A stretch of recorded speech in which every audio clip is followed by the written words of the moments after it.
In fact, as we are talking right now, Chair, our lift that serves to the 7th floor is not operational.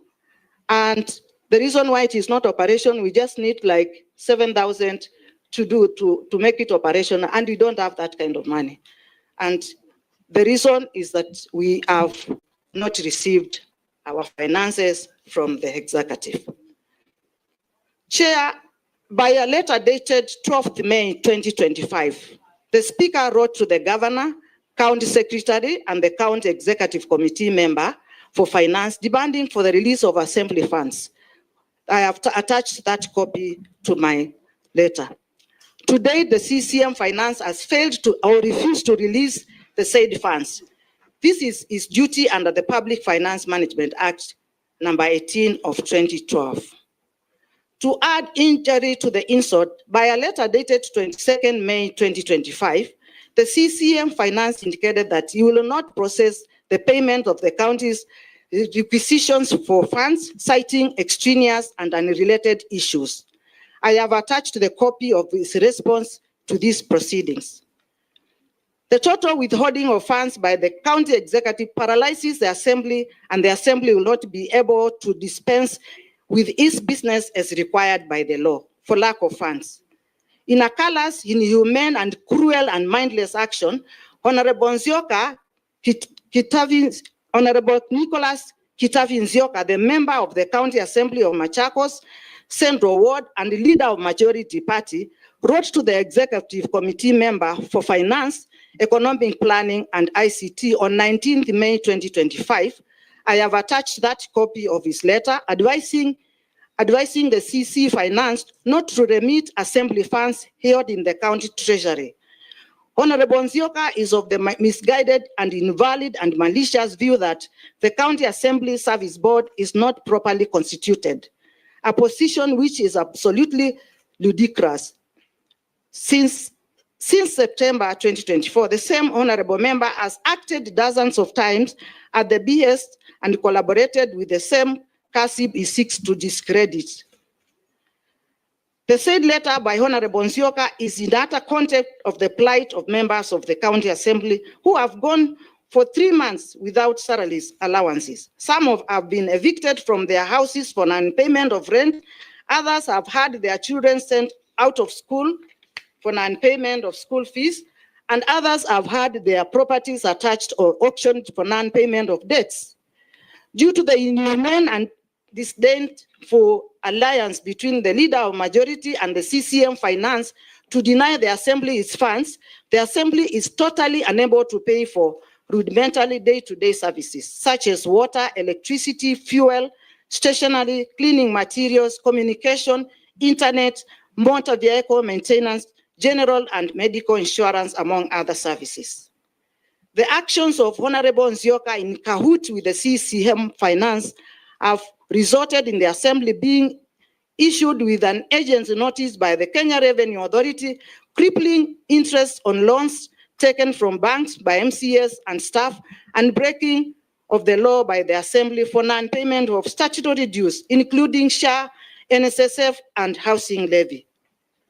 It is clear that the CCM Finance, and by extension the leadership of the county executive, are under the illusion that they have powers to remotely control and manipulate the Assembly through the leader of Majority. This is in complete disregard of the independence of the Assembly and in total disregard of his functions to conduct oversight on the county executive.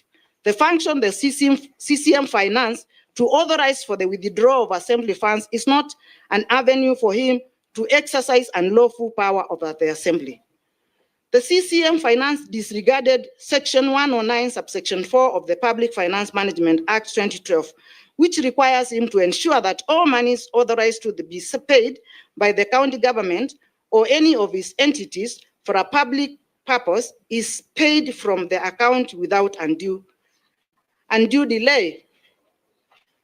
Therefore, Chair, even though the Assembly has reopened, it is apparent that if the CCM Finance, who has conspired with Honorable Nzioka the leader of majority, to deny the Assembly's funds, does not release those funds with immediate effect, the Assembly will be forced to close again, supposedly by the end of the week, because the situation is very serious and it is dire.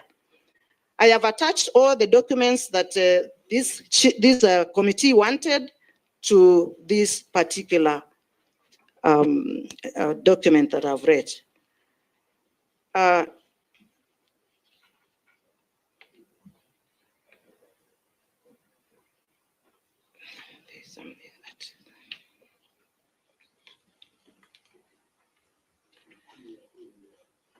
Yes, Chair, I think that is my response. Very well. Thank you so much, members. You've had the response from the Speaker. And then you can go to the discussion. So, majority there, where is he or she? We'll give you a minority there. So, my friend, you are who? You are a member of the House? Representing the 22 sober members. Sorry? Representing the 22 sober members. I think, Honorable Chair. Order, Mheshimiwa. I think, Honorable Chair, you didn't. Order, Mheshimiwa. Order. I'm not asking you who you are. You are a member of the House. Yes, a member of. Order, members. You have to withdraw that statement. These are honorable members and are sober. Withdraw. What was your name? Mheshimiwa. The Chair, my name is Honorable Francis Ngunga, MCMWA. I am not representing the other group, but I did indicate that we have two groups here. I can actually step in as a spokesman for the other group because I am seized with the materials that are here. So if you allow me, I'll be able to. Okay, we'll allow you later, not now. Point of order, Chair. Order. You said Mr. Mukunga? Ngunga. Ngunga. Yes. I would like somebody to give me something to show me that they have given you the responsibility of speaking on their behalf. You see, he's interrupting, and yet we were listening to what her presentation was. So I would prefer that she finishes before he. Yeah, then we can cross-examine her, Chair. That's fine. That's fine. Much obliged. Proceed, Majority. Thank you. Thank you, Chair. Speaker, please switch on your mic. Okay. Chair, if you allow me, may I stand as I do my presentation? Thank you.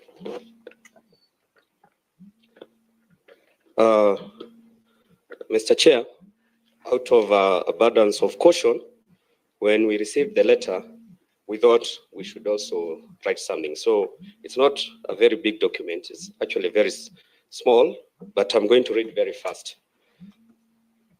Our documents have been tabled and members have this file. I hope so.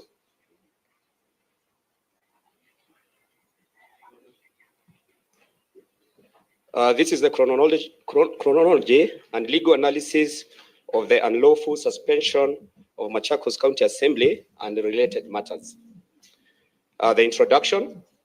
The document presents a comprehensive chronology of events and legal analysis concerning the unilateral suspension of the Machakos County Assembly by the Speaker, Honorable Kiusia, on 8th April 2025.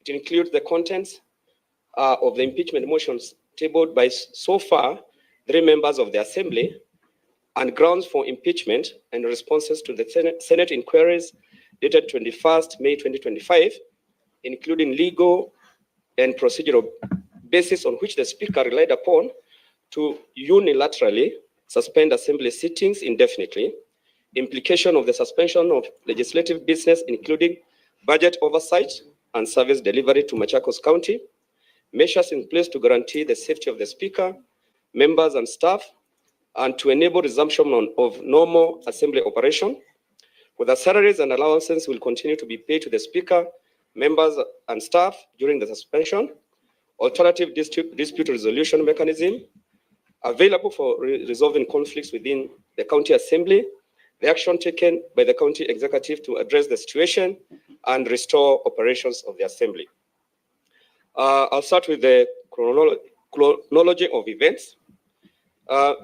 Mr. Chair, Honorable Chair, in October 2024, the Honorable, and I want to make a correction to the document I'm presented. So it is Honorable Francis Carview, member of County Assembly of Machakos, of Kinania Ward, not Mbioni Ward, in Mavoko Sub-County, brought the first motion for the removal of Honorable Speaker Ann Kiusia. The motion was supported by 48 members of the County Assembly, indicating a broad consensus of dissatisfaction. In that motion, the issue raised included: 1, misuse of public funds for personal travel. The Speaker was facilitated by the County Assembly Service Board to a UK-funded training. The Speaker was facilitated by the County Assembly Service Board to attend a training in the United Kingdom, accompanied by an administrative officer from the Assembly.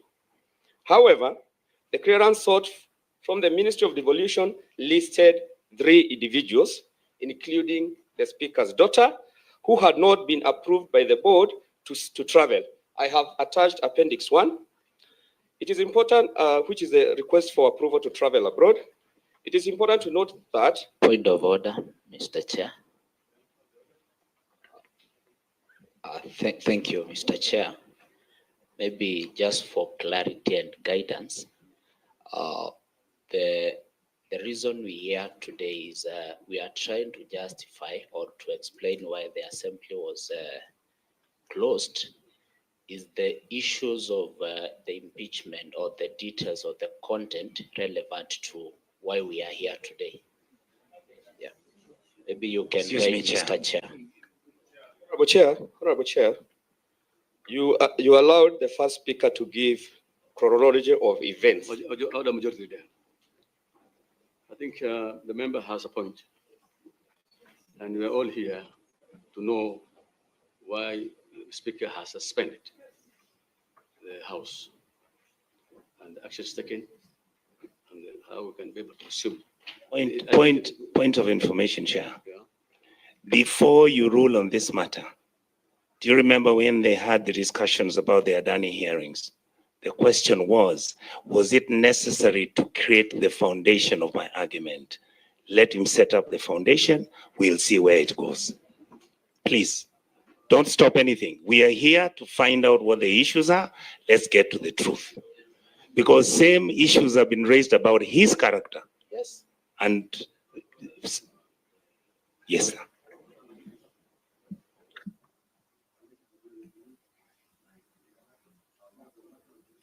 Sorry. The matter of discussion is actually the indefinite suspension of the House by the majority, by the Speaker.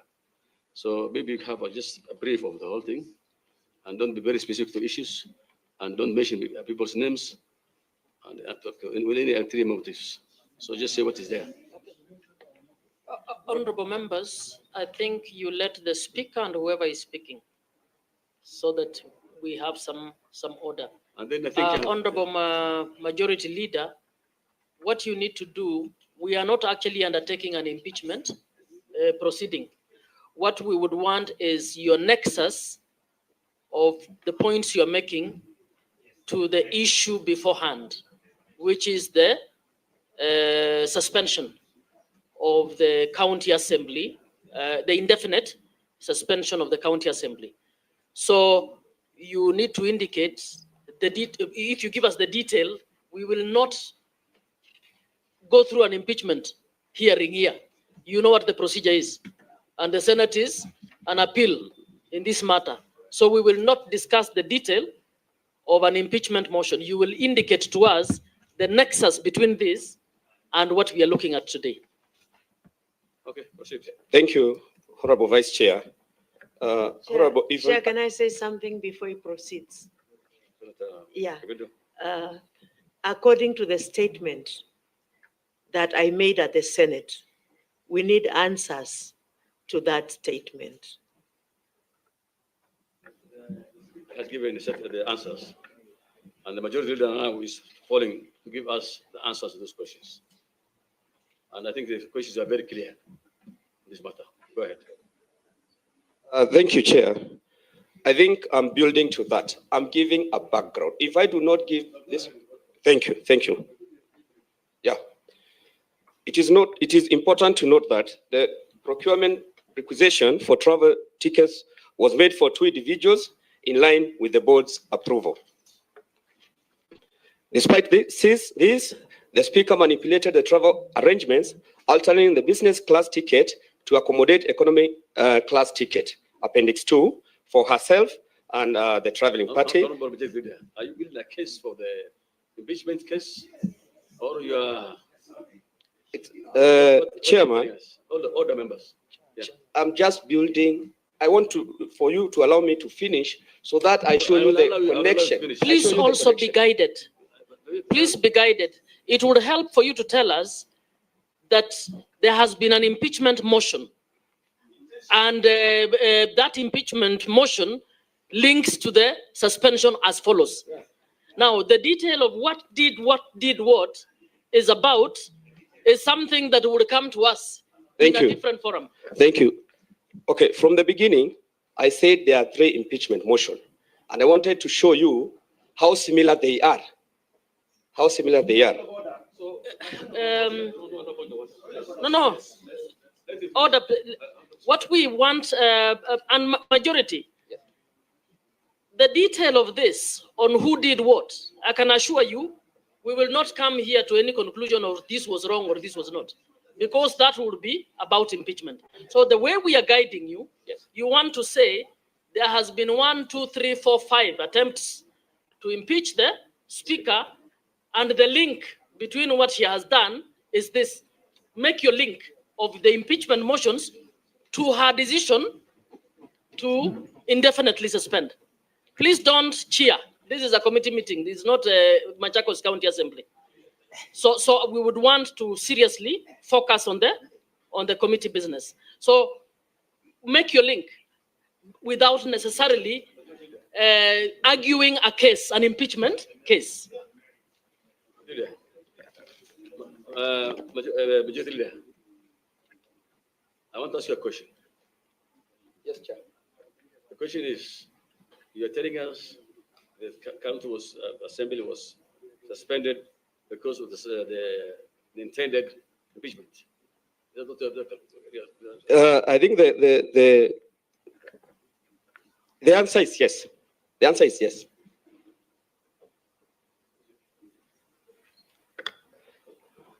I've been told to link, and what I want to say is that the Speaker reliance on Standing Order Number 1 to indefinitely close the Assembly committees and plenaries sitting was a misinterpretation of the law. That provision only permits decision on unprovided procedural questions, not suspension of constitutional institutions. Her action usurped the Assembly legislative mandate and had no legal foundation. We were not sitting. If we were sitting in a plenary, I'm sure the Speaker would have used Standing Order Number 108 to close the Assembly, but also give timeline as to when we are going to resume.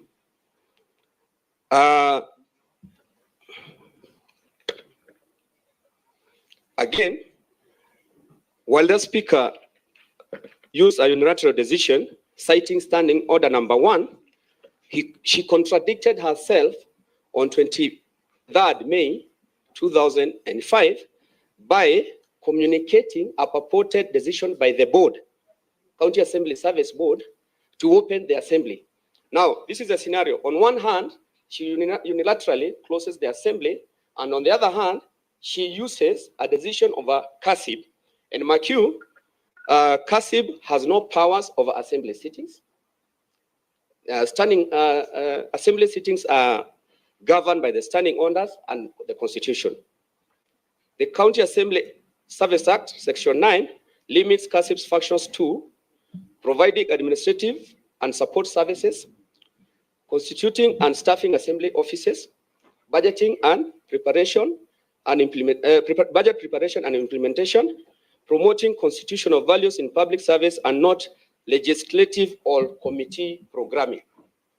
That is the work of the House Business Committee and Liaison Committee. Thus, CASIP does not have the mandate to suspend or lift the suspension of plenary. In this case, I would want to say that her argument that the plenary is open is not, because CASIP does not have any mandate to open the plenary or committee sittings.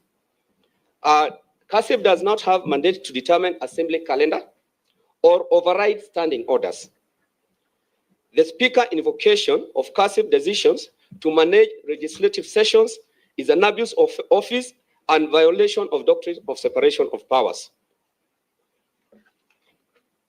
Implication of the suspension of the assembly included. Point of order, Chair. Not to be seen to be assisting the honorable member, I would refer you to go back to page 6. Page 6. Yes. Yeah, number 9. I think that point can help you build your case. I think you skipped it from the confusion of what you should do or what you shouldn't. Yes, and I'm Read- a new territory. Yeah, read number 9. Yes. Yeah. Chairman, thank you, Senator. I'll read number 9. The Speaker in that case, and I think it's the case of opening. No, the Speaker in that case, and that case is the case of her unilateral decision to close the Assembly, and without consulting the Assembly leadership, issued a communication from her chambers via social media, suspending all plenary and committee sittings indefinitely, which is Annex 6, citing insecurity. She's purported to rely on standing number 1, but this action violated Article 176(1) of the Constitution,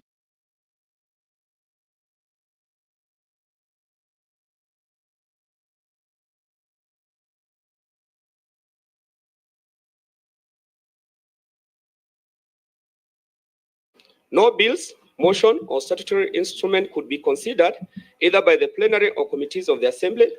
For instance, the Machakos County valuation roll is still pending 6 April 2025, despite the provision of Section 34 of National Rating Act, which mandates the Assembly to consider the same within 60 days of submission.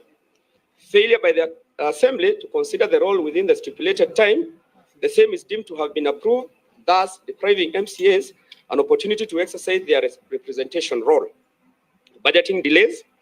Section 129(2) of the Public Finance Act 2012 provides that following approval by the County Executive Committee, the County Executive Committee member for Finance shall submit to the County Assembly the budget estimate, supporting documents, and any other bills required to implement the budget, except the finance bill, by 30th April in that year. Further, Standing Order 206 provides that estimate, supporting document, and any other bill required to implement the budget have been submitted to the County Assembly.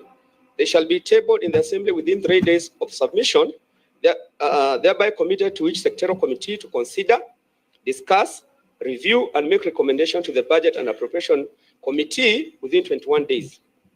It is worth noting that due to the indefinite suspension of plenary sittings, tabling and committee of the budget estimate has not been done, and consequently, the 21-day timeline for sectoral committees to consider the estimates have already lapsed.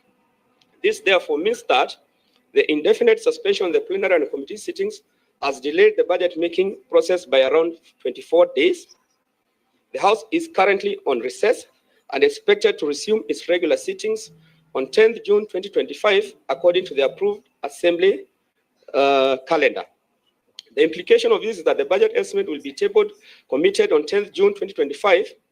Section 131(1) of the Public Finance Act states that the County Assembly shall consider the county budget estimates with a view to approve them with or without amendments in time for the relevant appropriation law and any other laws required to implement the budget to be passed by 30th June in each year.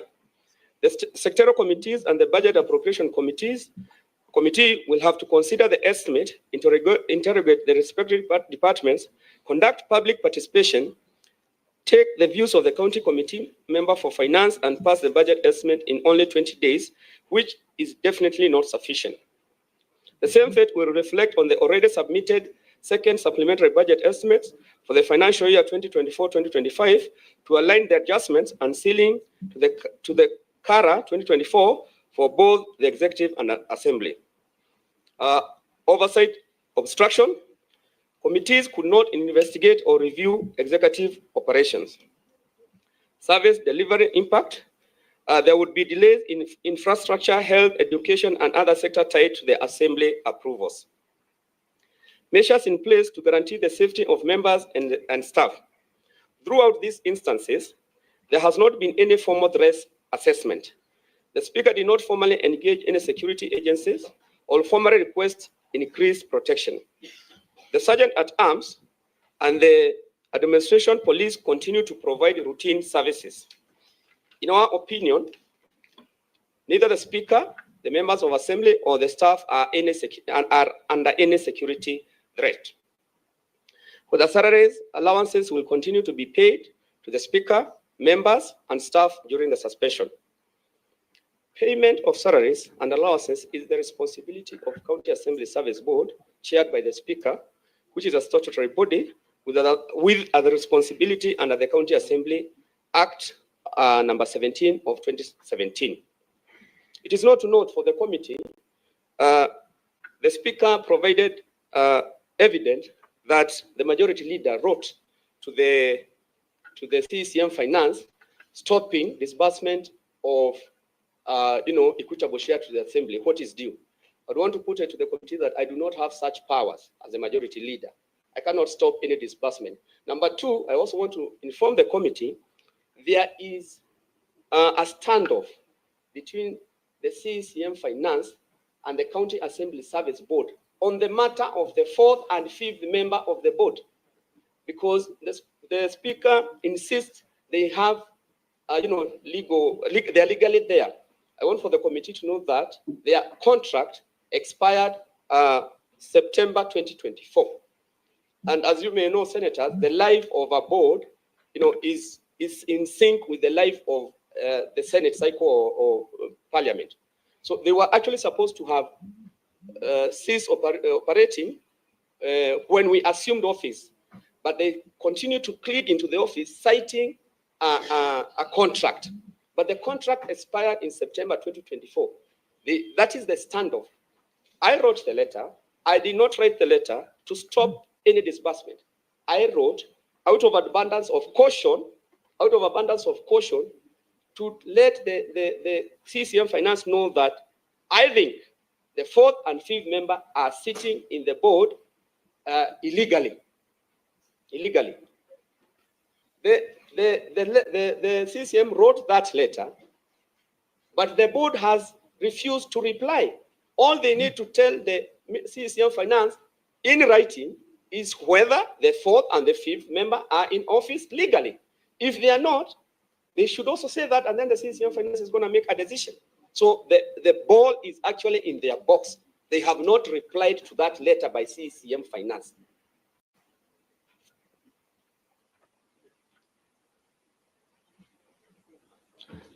Alternative dispute resolution mechanism. A majority of the Assembly Committee chairpersons convened committee meeting pursuant to Standing Order 160, 161, and 162, and resumed sittings on Friday, 23rd May 2025. Action taken by the County Executive to address the situation and restore operation of the Assembly.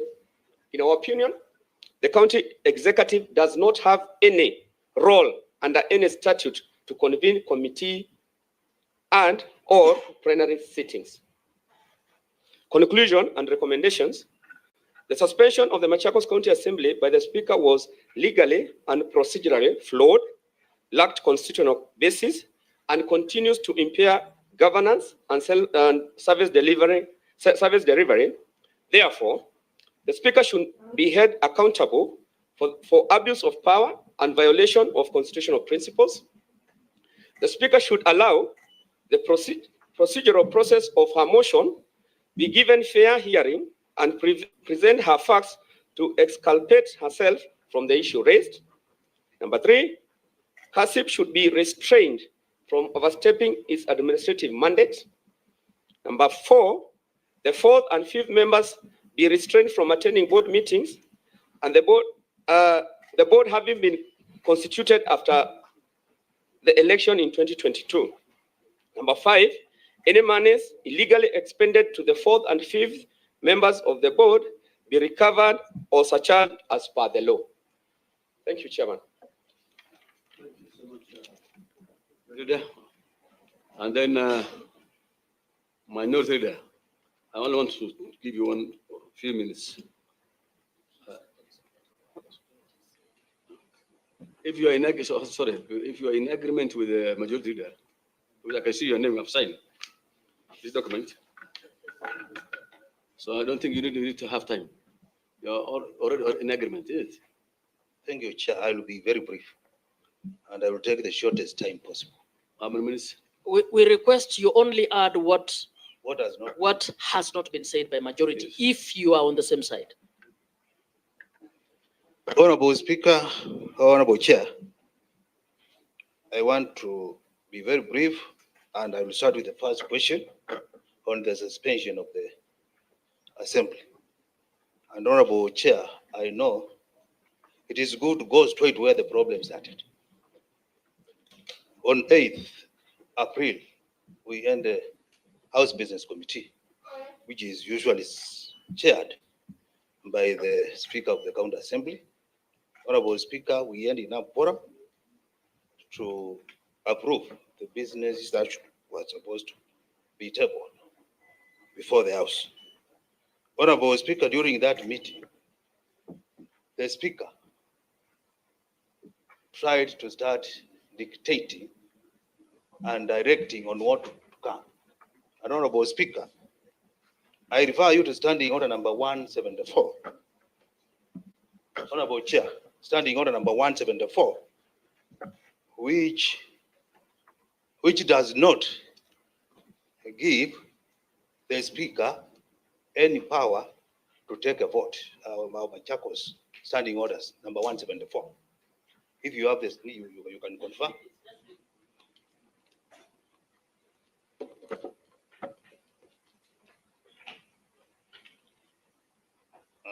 Number 174.1, the chairperson of the select committee other than the House Business Committee shall have an original vote but not a casting vote. Part 2, original vote. Original vote, V-O-T-E. Part 2 says, paragraph 1 shall not apply to the chairperson of the House Business Committee who shall have neither, underline the word neither. No, just Yes. read Yes, and you tell us exactly what the Speaker did. Yes, yes, that yes, contravenes yes, that. yes. Don't be vague. yes. So, who shall have neither an original nor a casting vote. So, You- in that matter. Madam what to Chair, say? excuse me, Chair, could we just have even Sylvia read that thing? He's confusing me. Please let her read. She's a clerk. Okay. And just to guide you, Minority Leader, Yes. what you're saying, Speaker did 1, 2, 3, that contravenes this in the following manner. Don't read to us don't give us a lesson in the standing orders of Machakos County. Through you, Chair, I'll read Standing Order 174 of the MACHAKOS Standing Orders, which is titled Original Vote. The chairperson of a select committee other than the House Business Committee shall have an original vote, but not a casting vote. Number 2, paragraph 1 shall not apply to the chairperson of the House Business Committee who shall have neither an original nor a casting vote. Now, what did he do around casting and original votes? Honorable Chair, the Speaker wanted to declare what to come. Members were not given an opportunity to either agree on the business to come that day. In fact, what was to come was to be decided by. That again, the Speaker wanted to declare? Yes, or what was to be tabled before the House. And So you did not have an agenda? the agenda were there, but we had a list of many agenda. but we were to pick few because we could not transact everything that day. So from the list of many that the chairs and proposed to be given prominence to come to the assembly, the speaker came with a determined mind on what to come. So she deprived the members of that House Business Committee. Excuse me, their rights. excuse me, Chair. Help me understand what you're saying. Yes, The speaker came, all of you, the majority and minority were there. yes. What did you ask her to do that she did not do? Or what did you expect her to do that she did not do? Yes, thank you. That Or we had agenda items number 1, 2, 3, 4, 5, 6. What happened? She said we are only discussing agenda number 7. Yes. Now, can you be specific? that is exactly what she did. What? She chose and instructed the clerk of that committee to have what she earned in the list and forgetting what the other members. No, Can you what please was tell us it that what she was the had? agenda? It was balloting of business, Honorable Chair. Chair. Balloting of business. Chair, The House Chair. Business Committee. We were balloting business. So there were so many requests from committees that wanted to be dispensed. Yes. Chair, through you. Can you say what were the agendas? What were their items? The items on the agenda list? What were they? And which ones speaker picked? And which one you people wanted? Honorable Chair, there were several reports. One from MACHAKOS transporters, the business people who do transport business, that is manual operators. There was a report from Matu for roads which was not done. There was another one from Kenani. Minority leader, can I guide you? Yes. Help if you tell us the agenda for the day as circulated. Indicated we number 1, this, number 2, this, number 3, this. Can we get that, a copy of that agenda? But when we reached there, the Yes. speaker insisted we are only discussing 7 and 8. I'm giving you some guidance, which was this issue and this issue. Yes. So don't give us speculation. You were in that meeting. Yes. I don't have it near the moment. So what specific issue did the speaker insisted that we discuss? The members requested that we take a vote on every agenda, so that when the agenda which is voted takes the precedence. Point of But she information, denied that. Mr. Chair. She denied that. Point is of what she did. information. Honorable members, can he just present? We will give an opportunity for you to actually just note what the issues you want to bring. Order members. Chair, just a quick one. I think I'm understanding the honorable member. But maybe to understand him better, just to ask one question, and then the others will be asking once our plenary time comes. Was the impeachment motion part of the list or the agenda? It was not. It was not, Chair. It was not. Thank you. It was not. It was purely business to be allowed me to ballot it to take place.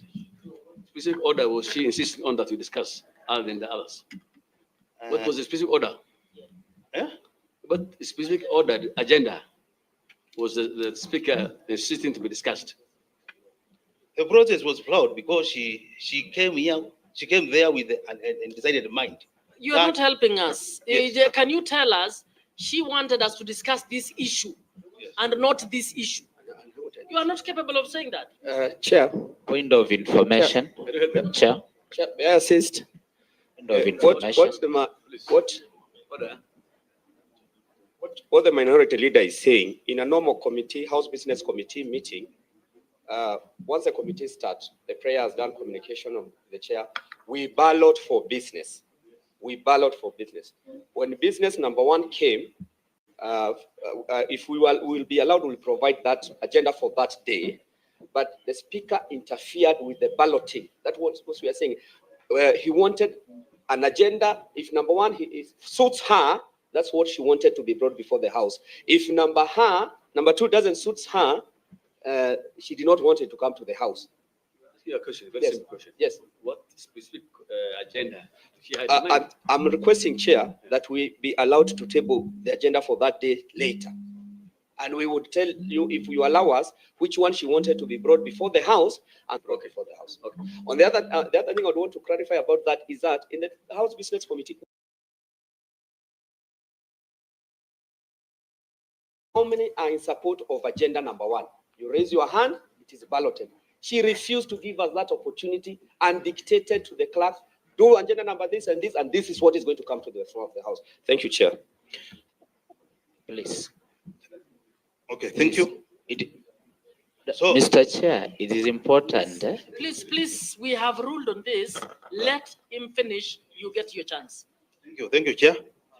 Honorable Chair, at that juncture when she started dictating, that is when the voices were too high, and the meeting could not continue anymore. She rushed to her office and locked herself inside that office.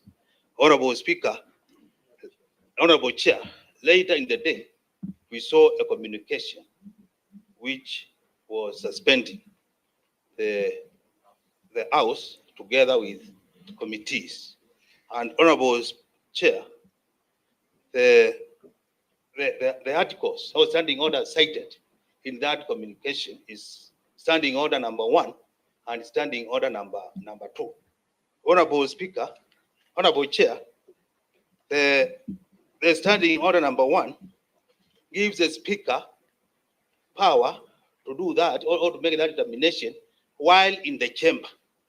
At the time of making the determination, was not in the House. She was not in the chamber. Again, standing order number 108 gives the Speaker power to suspend a sitting, not sittings. A sitting, standing order number 108. So, Honorable Chair, I want to say. Point of order. Could you excuse me, minority? Yes. Could you read that? You see, we are. This is a quasi judicial process. You are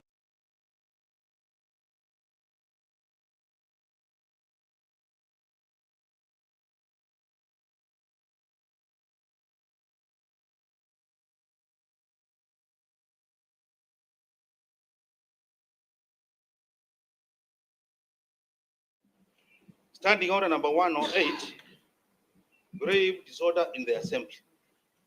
Yes, underline the word in the assembly.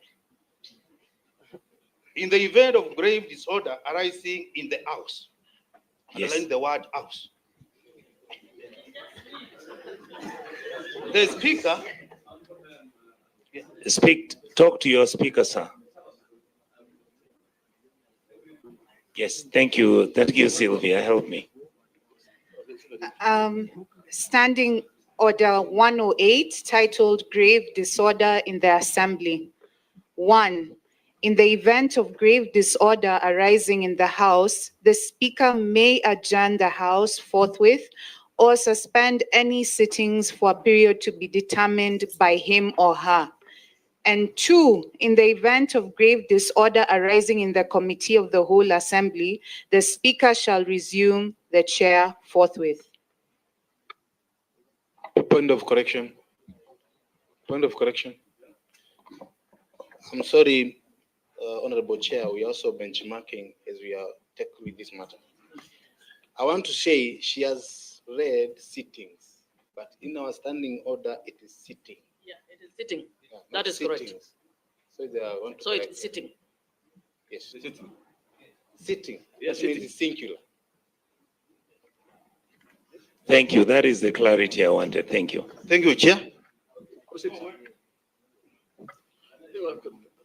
Move first. Yes. So, Chair, when the Speaker took that action, as far as our understanding, we declared that the action was ultra fires because she acted outside our parameters as guided by the said 2 standing orders. Honorable Chair, again, going to the other question on what will be the repercussion. Honorable Chair, a point of inquiry, Chair. Again, after you went and sat and that decision was made, she made a unilateral declaration which was ultra-virus, right? Yes. What did you do next? You see, you are not helping me understand your story. Yes. Help me understand. Did you start fighting immediately? Did you go and beat her up? Oh, thank you. That's what I want to know. Thank you. The alleged fight, Honorable Chair. Yes. Sorry. According to this place, grave disorder in assembly. That was in assembly, okay? In the event of a grave disorder arising in the house, the speaker may adjourn. Was there any grave disorder in the house? To me, it was not there. It wasn't there. Okay.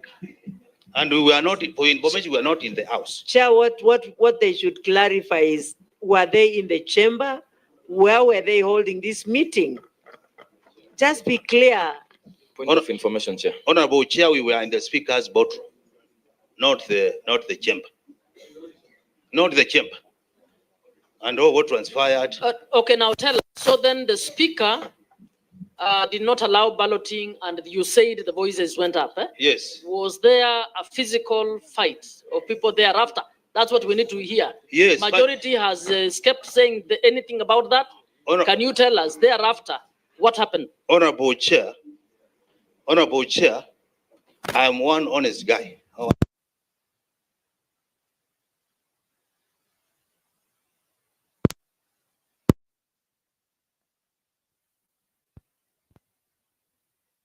The impeachment, Paul Wambua went to put the chair for the majority whip, and he fell down. Honorable majority. Help. The minority was sitting and he pulled the chair. Oh. And she fell. In what context does is the chair pulled? So you are sitting, you have not agreed on the.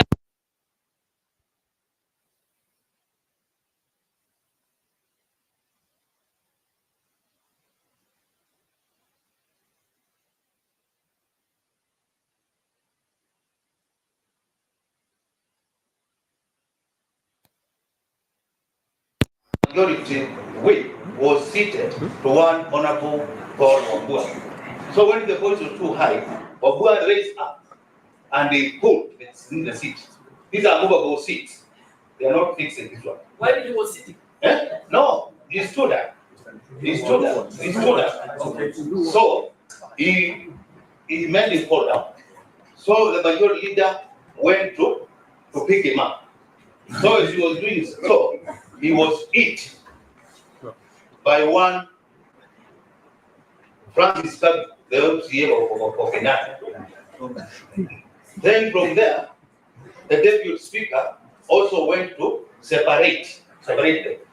Honorable Dominic Marinda from Mogwani, a man from the other side, came and hit him.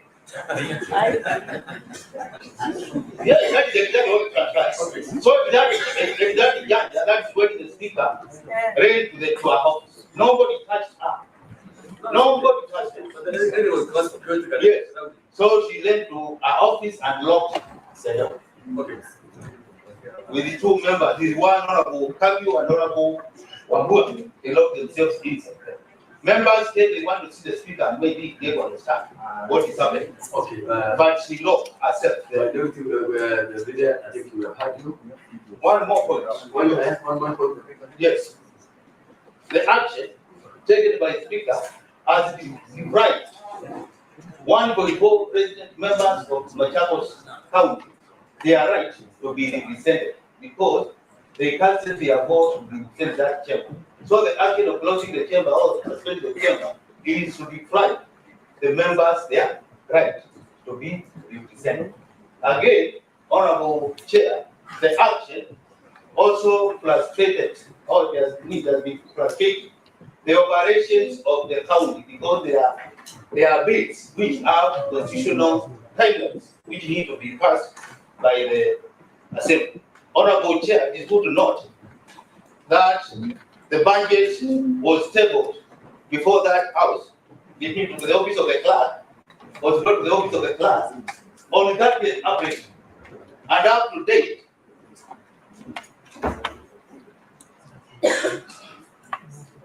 Okay, up to date, that budget has never been tabled before the house and it has not been committed for the executive committee. Excuse me, Chair. An addendum to what he's asking. 1 second, Chair. In the meeting where you were with the speaker and everybody else, Yes. did you have any officer of the rank of a clerk or deputy speaker, or Yes. The deputy speaker was there. you witness all that? Did you have any clerk? We have a video. We won't play the Yes. video. Yes. It's a video. So let's play the video and see.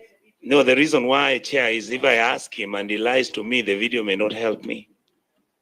That would tell me whether. Our clerks. Nora. No, Dominic. And Dominic is also present here. He's here. Yes, he's here. Okay. He was there. The only thing that we do not understand, that day, the Hansard was not there. We don't know whether it was by deliberate, the Hansard was not recording what was being transacted. I don't know whether it was by design or by default. Okay. Thank you.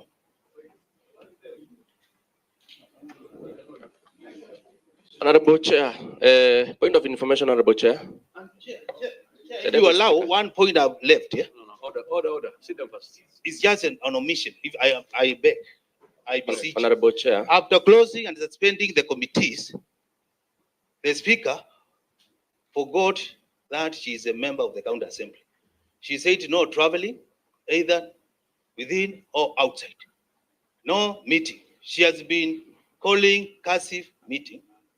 She has been traveling to attend CAF meeting, forgetting that some of the members who are attending that CAF are members of county assembly. So she forgot that the ban or the suspension was to affect everyone, not few and let others. Sorry, just for clarity, you have provided dates on which she attended meetings of CAF and dates on when they had a sitting of the county assembly. Just say yes or no. Have you provided that? Honorable Chair, I've given time. I can be able to submit before we move from this session. Honorable Chair, I'm mentioned, and it's good for me to speak on it. I'm mentioned in that response, and it's good for me to give a position of a case. Kindly, Honorable Chair. Honorable Chair, I had some information kindly. Order. I think we cannot all of you talk. So give us time to display the video so the members can see. And thereafter, we'll allow 1 or 2 persons, one from this side and one from this side. Yeah. I said order, please. Go to play. Madam Speaker, order. We are playing the video. Where's the video? Chair, I think we have honorable members who are up there. So, and I can see some empty seats behind here. So if they can be allowed to come. Why don't they come and sit down here? Yeah, there are some seats that are empty back here. Okay. If they are honorable members. Even the police officers.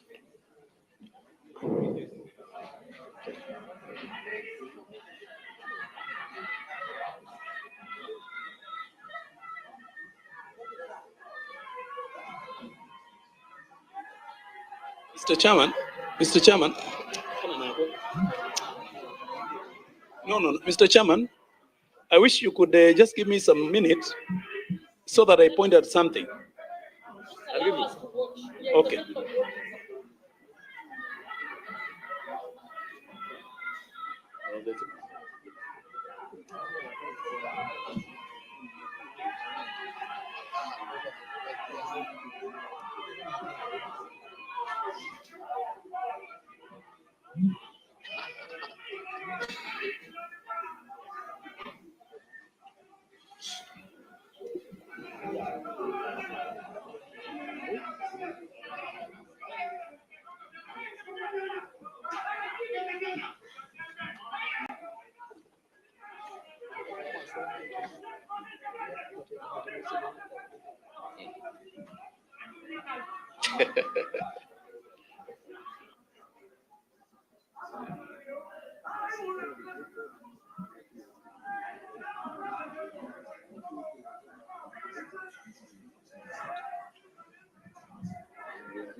Senator Kamal is saying they are speaking at parliamentary language.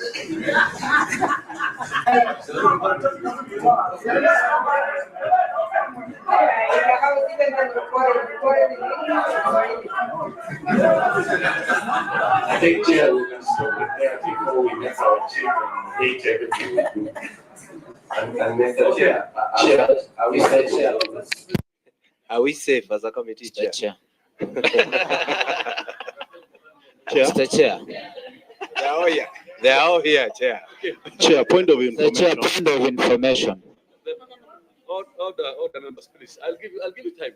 Give me But Chair, you are allowing the other side to give their view, and every time we are raising hand, you are just ignoring us. This is not your house. What you have played, that is way later. Can you play the video, the one there? That is the cause of the problem. That will shed light. Yeah. The one with the deputy speaker there. The third Excuse from me. this side. Just play that one. Excuse me, Chair. Next one. Chair. Next one. Excuse me. Next. That one. Just play that one. That will show the detail. Yeah. I think the witness, because he's here as a witness, is becoming unruly, Chair. Thank you. So if he does not follow the procedures of this, But so kindly, and after seeing what we have seen here, now we are still seeing how it started, Chair. So we are seeing how it started. Yeah. So can we be with a lot of decorum? Senators, please put your mic, Listen, members for the MCS of Machakos, please. This is a sitting of the Senate. And this is actually we're hearing as judges to mediate you guys. So allow us to see all the evidences and don't direct us what to do. Okay? Otherwise, if you don't feel that you are not getting the right things, you can walk out if you want. Yes. Chair, the point I wanted to raise here to my brother behind me is very simple.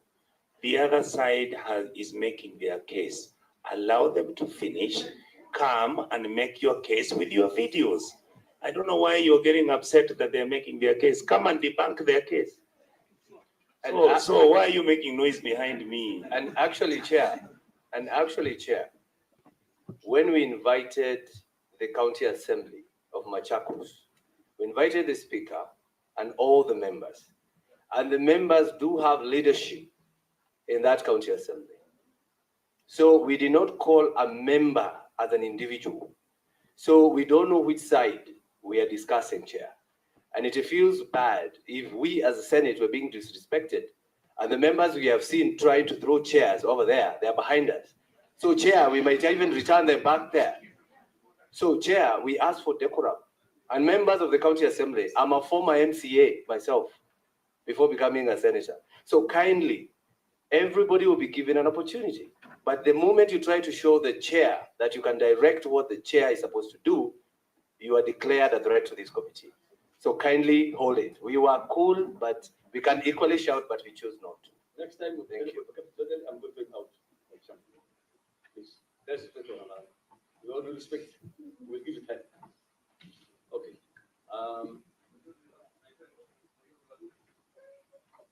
Chair, I'm Raphael Lakin Zao. Chair, sorry, Chair, I'm Raphael Lakin Zao, Majority Whip the assembly. And I'm the one quoted by the speaker that I boxed her. Chair, that video is not a position in the House business, and I am a member of the House business. What happened in the House business is totally from what you are getting. Chair, in the House business, I know you understand it, the matter of balloting business, we want this ballot and go through. We started the business as normal, but it didn't go through. At that point, the speaker now dictated as you are told before. And that you know and you expect in our House business, which is the engine of the assembly, it won't be easy when you are seeing businesses being said, go in, they don't go in. It is me saying. That is where the timbers came up. And at that point, Chair, she has said members banged the tables, which was true because we were trying to get the order of the committee, which was now being run unprofessionally with dictatorship. Chair, at that point, I believe you expect in a committee, you can stand, you can sit, you can talk. At that point, I stood and my next neighbor was Paul. And Paul drew the chair back. When I was going back to sit, I fell down. At that point, I was waking up. Dominic, one of the committee members, came and punched me. I'm wondering, Chair, because there's some, I know that video you don't have, and you may not get it. And it was deliberate. Even the answer was not on. Even the seating arrangement that day was not procedural. And it was designed. And I want to ask the speaker, where was I seated? What distance was I seated for me to punch her? And did I punch her? So, Chair, however much there's some information you didn't catch, the closure of the assembly did not emanate from the House business. There was some history behind. And that was a very important history, which the majority chair was trying to give you so that you can get the origin of everything to the point of going to close the House. Chair, this committee that day, with the history which was behind there, the speaker should have made very, very serious measures to make sure the committee will go on smoothly. We are members over 10, whereby we expected, and given the history which was behind there, we expected good preparation, whereby we needed to have maybe more sergeant at times to cool the House when the business gets out, because it was predetermined.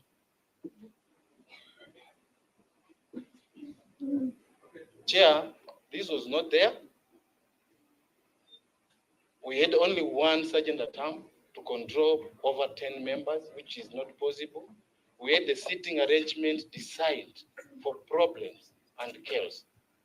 When you're asking about the order paper, the mood which was there, I don't think any member will come up and tell you this was there, because we were given a situation whereby we don't have soberness. Because when you are told you cannot ballot, and you know House business, you say this matter is coming up, how many are for it, you ballot. Then at this day, the chair then, unprofessional and in design, went against the order of the committee. And that is why the rupture came up, and this resolution of closing the House came up, and she had determined before we went to the committee. Thank you, Chair.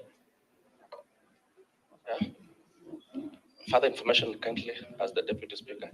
Yes. Yes. Deputy Speaker, please only add what has not been said, so that in the interest of time for everyone. Yes. I signed, I'm Stephen Mwanda, representing the great people of Kalakala and the Deputy Speaker, Machakos County Assembly. And I think I'll be very brief, Chair. And it is important for this honorable committee to understand that on the material day, that is 8th of April, it was like 3 days after impeachment motion for the speaker had been tabled. So when we met at House Business Committee, which is still, I'm a member, there was a lot in the county assembly, including one, members who are frisked at the gate, honorable members, all of them, maybe in readiness of something. When we got in this committee, number one, the committee clerk was changed. Clerk Dominic doesn't sit in that House Business Committee, so the committee clerk was changed, one. Two, all through that committee did not have answered. So there is no information that you can get from that assembly. And it's so normal that as a committee, we must have an answer. It would not have any. There was no camera whatsoever. So where these issues started, Chair can say that this video was way later. In fact, outside the committee. A lot happened at the House Business Committee. And that a lot is what now Speaker was dictating, that she has veto powers to do whatever she wants. And that's how we did not manage to come up with the resolutions of that committee on that very day. So when we moved out, the Speaker got in her office with two of our members, Honorable Kabi and Honorable Paul Wambua. She locked herself there. Then now the other members were outside. They also wanted to know what has happened in the House Business Committee. And now the video that you are seeing here, we were just outside the speaker's, it was outside the speaker's office, whereby we were saying, how comes that she has two members inside the office, and we thought we could meet her and maybe agree on the way forward. But what we saw later was that letter suspending the House indefinitely. There was no consultations or anything. Honorable Chair, you will understand that in this country, we had COVID. And with the then speakers, no one suspended the House indefinitely. Honorable Speaker, during the Gen Z's, our gate, our assembly gate was in fact burnt down. She consulted all of us, the leadership, and we agreed that we will adjourn that sitting and reconvene tomorrow. So now, what was the intention of this? The intention was, and to remember that she had already gone to court after getting the first impeachment motion. She went to court, got orders, only to use the same orders so that she may be able to continue working as a speaker. She only used those orders to come and close the assembly definitely. Nothing else happened in Machakos. After getting those orders, she used the same orders. What members have not yet told you is that after that, instead of trying to get resolution, dialogue, which I've had mentioned today here, she went to court and sued all of us here. We've got cases that 5 of members here already have cases in court. That was, they've been sued by the speaker. So the issue of talking of dialogue seems to be a little bit hard, because if you suit me, maybe unless we finish at the courts, it becomes a little bit challenge. Then now you are left wondering that it is true, after suspending the House, she has been attending to several meetings, including CAF meeting, including CASIB meetings, that suspended. In fact, the evidence is that it is CASIB that lifted the suspension. It is the CASIB when they were in a meeting. It is the CASIB that suspended the House. So in our case, what we feel, and as members, what we are feeling is there is serious dictatorship in the assembly, and something needs to be done.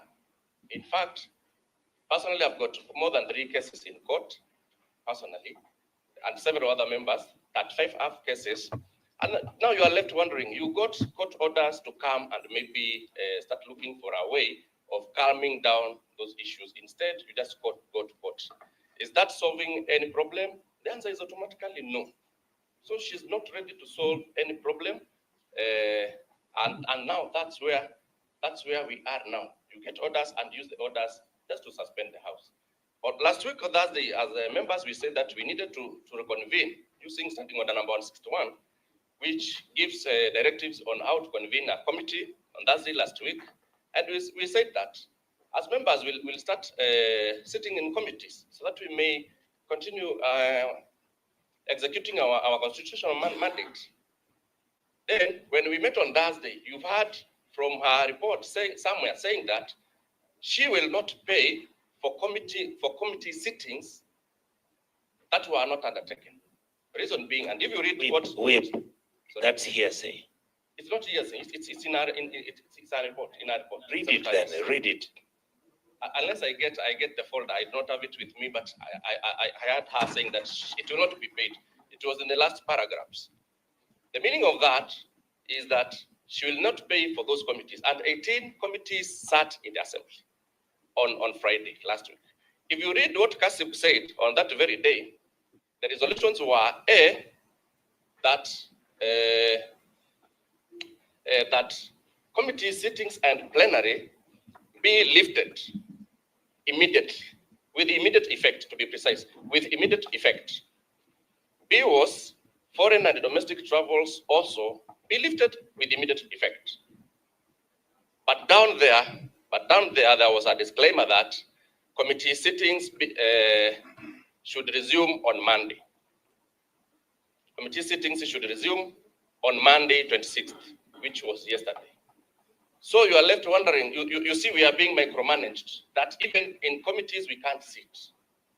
The same person says that these committee sittings and plenary be lifted with immediate effect, and the same letter says committee sittings will sit on Monday. The reason being that chairs and requested for meetings on Friday, and she did not want us to have those meetings. Those are the issues that we have in Machakos, and we are feeling that the assembly should be allowed to finish with its process. If at all we have numbers to reach the speaker, then so be it. If we don't, so be it, and proceed. But now you see the assembly has been blocked from processing that motion. That motion.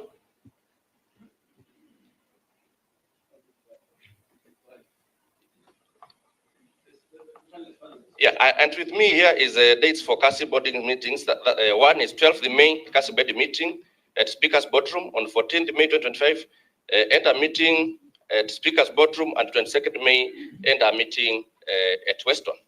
Last week, Thursday, enter meeting at Weston. So, but the suspension has been lifted. What assurance has she gotten that now the assembly is safe? But on Friday, members, we were in the assembly, and there is no problem in the assembly. So that's my submission, Honorable Chair. Thank you for listening to me. Dated on the 2nd May. Lifting of suspension of the House committee sittings. Refer to the above matter and my communication on 8th of April 2025. The County Assembly Service Board held a meeting on 22nd May 2025 and by minute number 193/3rd ASB/2025 and made the following resolutions. A, that the suspension of the plenary and committee sittings of the Assembly be lifted with immediate effect. B, the suspension of members' official travel, both domestic and foreign, be lifted with immediate effect. I hereby communicate the above resolutions to all members and direct that the various committees resume sittings on Monday, 26th May 2025. There's no words written that there is no payment for committees that have sat. It's not there. It is indicated in our responses here currently. It's there. You have a copy. I don't have copy, but I had that read from here. DS, let the Senate committee determine, because we have that report in terms of the validity or otherwise, and the interpretation of what CASP actually did. Okay. Presented your case, and yes, but it is in fact it is the last paragraph. I can see it from my records here. Just it doesn't matter. Yes, but it was a response to a specific question on the implication of whether people will be paid for the period that they were suspended. Important to note is that just read that last paragraph and you'll get. We have read it. It was actually sent to us. We are the ones who asked the question. Order now. Point of concern, Honorable Chair. Just one thing. Is it in order for Cassie to sit down and suspend, lift a suspension which he did not sit down to impose? The suspension was imposed by one officer. Now the Cassie is it in order?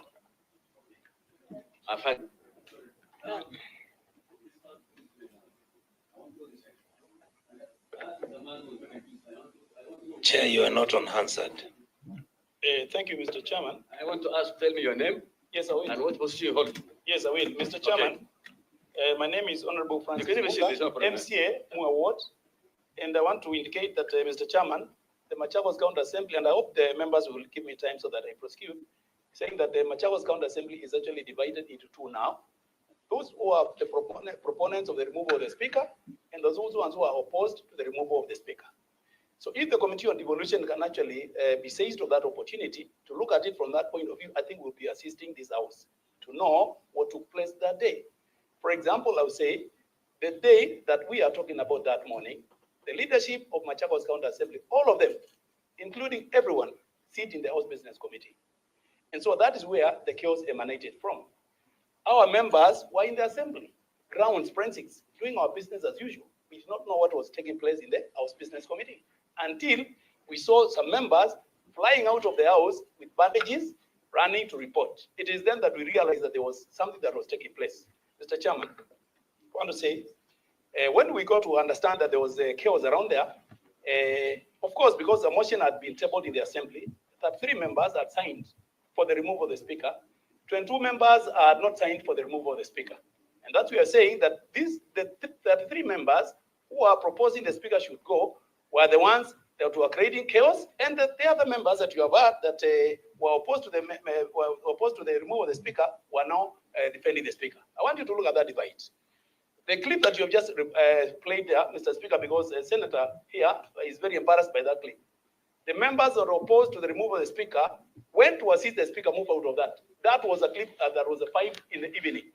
And we were seated in the cafeteria all through for that time, until it was now said that these members who now intended to remove the Speaker were now becoming physical and were breaking into the Speaker's office. That is when members decided, let us go and rescue the Speaker. The Speaker is now being attacked. And that is where we went. If you look at that clip properly, Mr. Chairman, you realize that that office had been totally barricaded by chairs and them standing. That gentleman that is in the tie, that is me. And I tried to push so that we could get access to where the Speaker was, so that we have the Speaker in safety. That is actually what was taking place. But Mr. Chairman, understand, one of the things that prompted this thing is that there was suspected intention to remove the minority leader here. And so the suspicion in the Assembly that day, so that this comes around, was that I come from an chapter party. We had already a communication that Speaker was going to make removing the minority leader. And so his colleagues, because of, as you can see, that is doing business with the majority side, his colleagues went protecting him, even in the House Business Committee, so that the Speaker would not find a way to the House to communicate that. That is the genesis of this problem, Mr. Chairman. One of it is to obstruct the Speaker so that she could not be able to get away to the chamber to communicate already an intended removal of a member. They were protecting one of their own. That is one. 2, Mr. Chairman, when this motion was tabled, it was tabled by 33 members.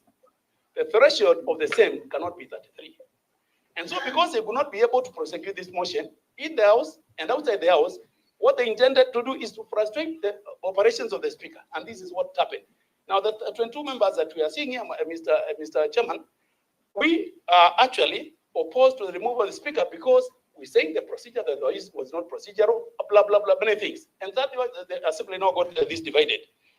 Mr. Chairman, it is about impunity. It is about lack of law. It is about hooliganism. It is about almost what you are seeing here. If the Senate is to achieve this Assembly work, first of all, is that we must first of all become people that are respecters of law. I like what the Deputy Speaker said.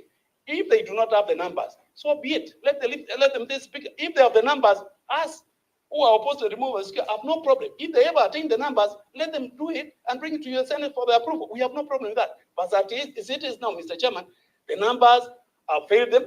They cannot be able to get the 45 threshold that is required because we are there. One of it that has turned out here, Mr. Chairman is saying, Mr. Speaker is saying that Mr. Minority Leader said that this was not in the plenary. While we are sitting here, this is already out of the committee of the Senate. We are in the Senate. Even that business that they are transacting there was in the assembly. A committee sitting is actually a part of the assembly. So now, for them to say that the speaker did not have powers at that time when she was actually under siege, I want to say the speaker acted within her powers. And let me tell you, it was a relief that day for the staff, for us to have the house closed at that moment. Because, Mr. Chairman, the whole house was barricaded by goons. They were shouting. There were war drums that were playing around the assembly. And in fact, when the speaker closed that house, the majority leader came to me and told me we have to work out a way that we must now end this thing here. And we sat down with him. And I called this Mheshimiwa Dominic. And we said, now we must be gentle enough. What are we going to do so that we have this stalemate stop? Mr. Chairman, I talked to him. I told him, pick your people, take them to this side of the cafeteria. I will ask my people to get to this side of the cafeteria so that we can have the speaker out of this place here. And that is what happened, Mr. Chairman. I agreed with him. Tuweke hawa hapa na wale wengine tuweke pale tuende tuchukue speaker. That is how the speaker found our way out of that assembly. Mr. Chairman, the mood in that house has been cannibal. It has been blood.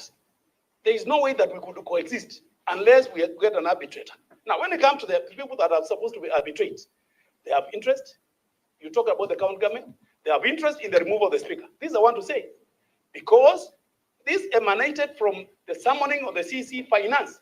When the CC Finance was summoned in the assembly, it became a thorn because there are things that did not want to be exposed. And this is what the assembly, of course, doing our mandate, it became a problem. Directives have been coming from the other side. When you talk about the other side, of course, we are talking about the number one of the executive. And that is the person that has been championing the removal of the speaker. So then if we need to assist the government of Machakos to operate, we need to face facts. One of the facts is that we ask them to get the numbers. When they get the numbers, we'll have no problem. They'll have the speaker away of the percentages. Point of order, Mr. Chair. Who is number one? I'll respond to that. Of course, the chief executive of the count of Machakos is the governor. And so I'll say the governor has a lot of interest in the removal of the speaker. Point of order, Chair. You can't discuss somebody who's not here to defend themselves. All right, I can withdraw that. But against the standing order. I think I can withdraw that, but I thought it was going to assist the committee. Chair, I have a small request. Chair, somebody sent me a message saying there's a gentleman called Mr. Kaviu. I don't know who he is.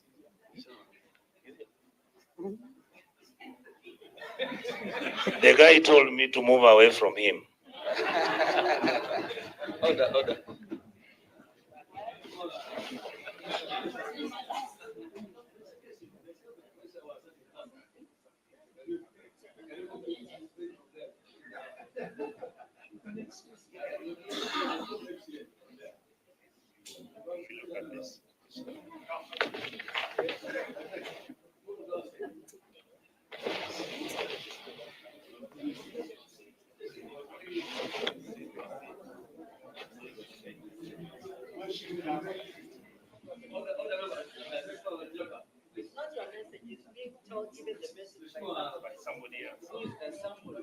Just wait, so They are the instructors. have you put up No.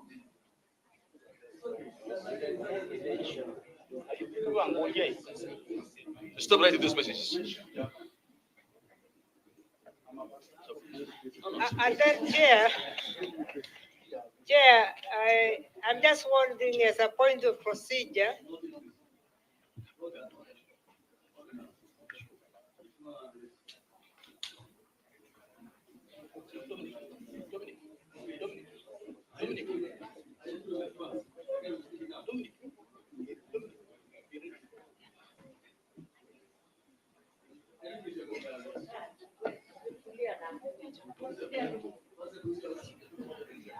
no, I was Point of saying order. as a point Point of of order. procedure, as a point of procedure. Point of order, Chair. I was just saying as a point of procedure, Chair, we are getting too much narrative as contributions. It is better if people can refer to facts, because we'll never conclude with the story of this happened and that happened. We'll never finish. Can we get either reference to documents that were submitted, because we asked for documents to talk to, and ours will be to ask for clarifications from the same documents. So I don't think we should really allow too much narratives, because we are repeating the same things in different words, in different languages, and it's not fair. It's now we have a very short time to 11:35, finish. 11:39. So I have just one small thing to say, yes, Mheshimiwa and then Senator. you continue and you roll out. I want to speak to the County Assembly of Machakos. I decided to do a statement so that I can provide a platform for you to come and discuss and see, talk the way forward for Machakos people. So kindly, let's just do what we are supposed to do here so that you can go back to Machakos and give service to the people of Machakos. Kindly. Mr. Chairman. Just before you talk, Mheshimiwa Senator. I want to go on record. Good morning, everyone. Senator Ezena Lemalitian from Samburu County, and I'm hoping I am safe. You're safe. You're safe. Order. No, it's okay. Take this, my friend. Mr. Chair. Chair, this is unfair. Mr. Chair, I think Point of order, this is not Chair. right. Point of order, Mr. Chair, Chair. point of order. Point of order, Mr. Chair.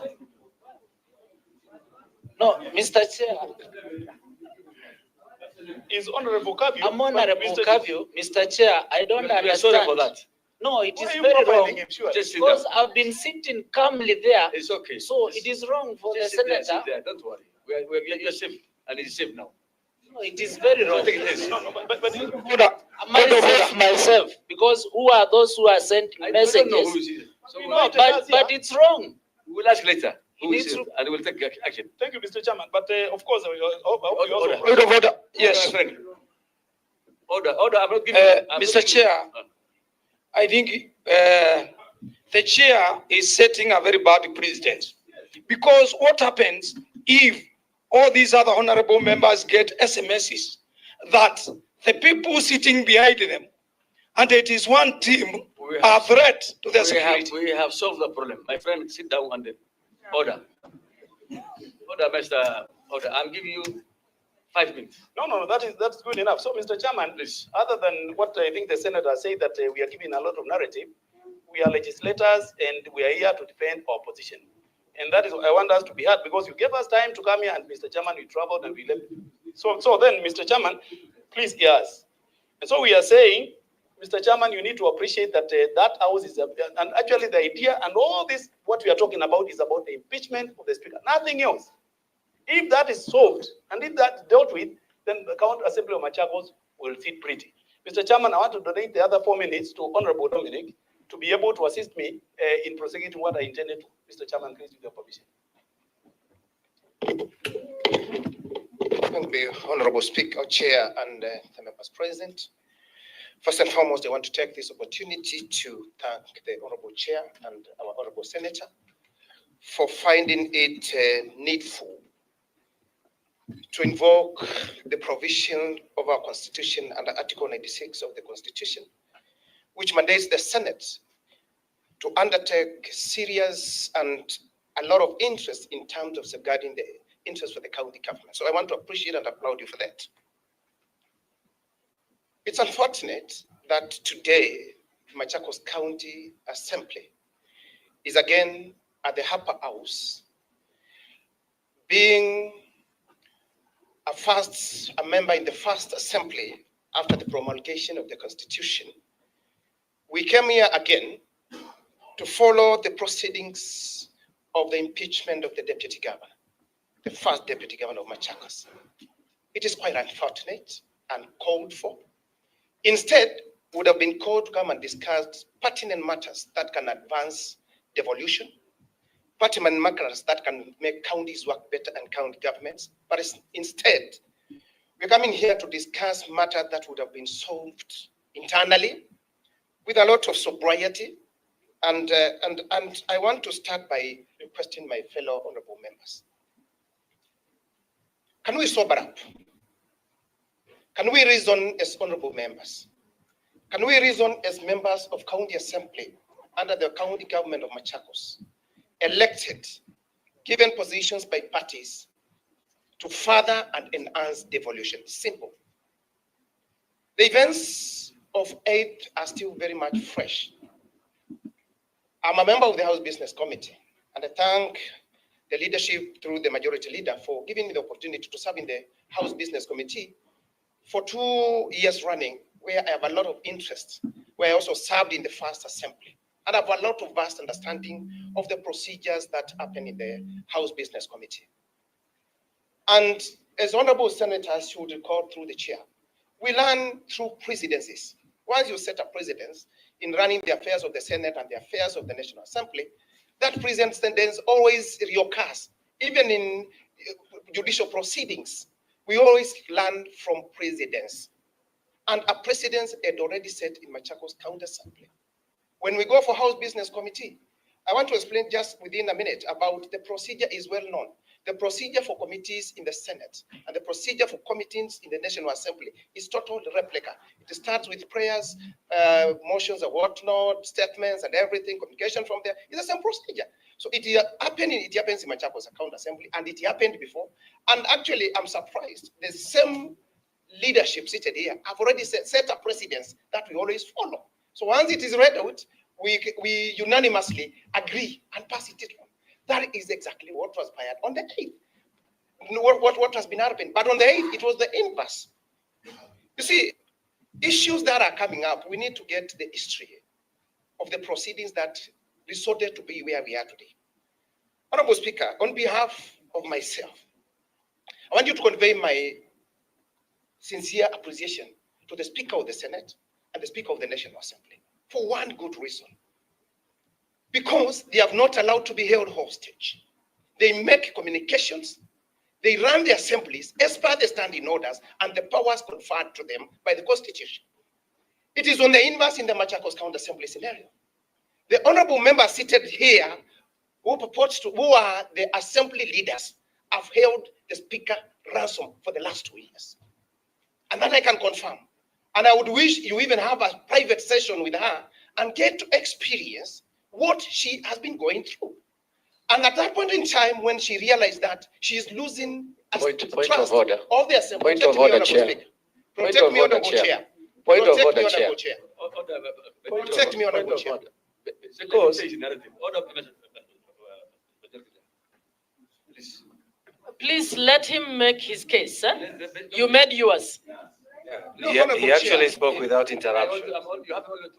Honorable Chair, how I wish this leadership would just accept the reality of the prevailing issues so that the stalemate at heart can be resolved once and for all.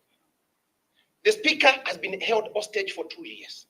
When she realized that we are no longer going anywhere as an assembly and took her position as the Speaker, that's why you can see where we are today. Honorable Chair, right now as we speak, the leadership of the Assembly of Machakos still believe that the Speaker is not the head of the institution of the Machakos County Assembly. They want to usurp our powers and run the assembly as if they are superior to her. And that's what is happening around Honorable Speaker. On 8th, they had come prepared to make sure the Speaker does not access the assembly. And they make good their threats. I don't want to give the events of that because there were no cameras to capture. Those of us who are in the House Business Committee know what transpired. But immediately we managed to rescue the situation. They held the Speaker hostage until at that time when that video came out. When the Speaker said now enough is enough at around 4, that we went to rescue the Speaker. So what am I trying to say, Honorable Chair? They have given their version. The Speaker has given her version. But the fact of the matter is, whatever is happening right now in Machakos County Assembly is that the leadership of Machakos County Assembly want to usurp the powers of the Speaker to the extent that if she makes a communication, they have to go into the standing orders, interrogate, going to the County Government Act, interrogate, and come and give us just one version that suits them. And you see, according to the law of maxims of equity, Honorable Chair, as I finalize, the maxims of law of equity says, if you come for equity, you must come with equity. So what am I telling them? If the honorable leadership of the Machakos County Assembly want the Machakos County Assembly to go back to its state and run smoothly, then one, they must respect the Speaker. They must ensure that the smooth running operations of the County Assembly are guided by the Constitution and the County Government Act. Invoking saying that the service board is not in place, properly constituted, devolution laws are very clear. There is no vacuum in leadership of the board. There's what we call perpetual succession. So if they follow that and follow the law, Honorable Chair, we would have even saved this sitting as early as when we came here. So appreciate your concern, but let the leadership of the Assembly of Machakos understand that the Speaker is the head of the Assembly of the institution, not to manipulate anyone, but just to follow the law and ensure that the Assembly runs smoothly. Thank you. We have had you. Okay. Please, I'll only give one more person. That man who was what's her name, Mashma? Please proceed. Thank you, Chair. I'm Francis Hombo, the Deputy Minority Leader, Machakos County Assembly. And Mr. Chair, we have worked with you previously on so many items. And I'm not the person that the propaganda that is being peddled is trying to depict me as. So just to go straight to the point, we might try to give a lot of versions on what triggered the closure of the assembly, but the primary cause of the closure was insecurity. I happened to sit in that House Business Committee, and that morning we had on the order paper for the day, we had 9 items that were supposed to be balloted for the day, and as usual, the clerk normally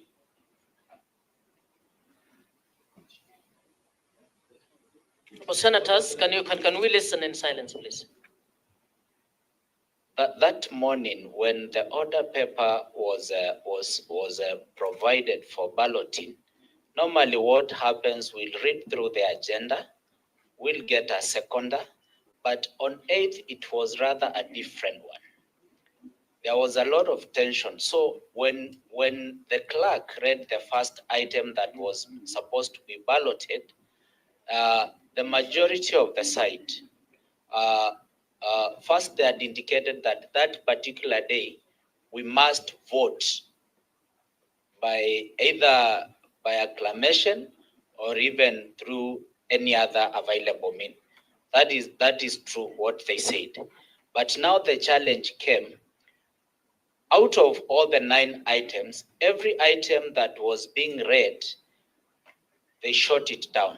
So we went to the last agenda. Then what they are trying to say that the Speaker tried to force.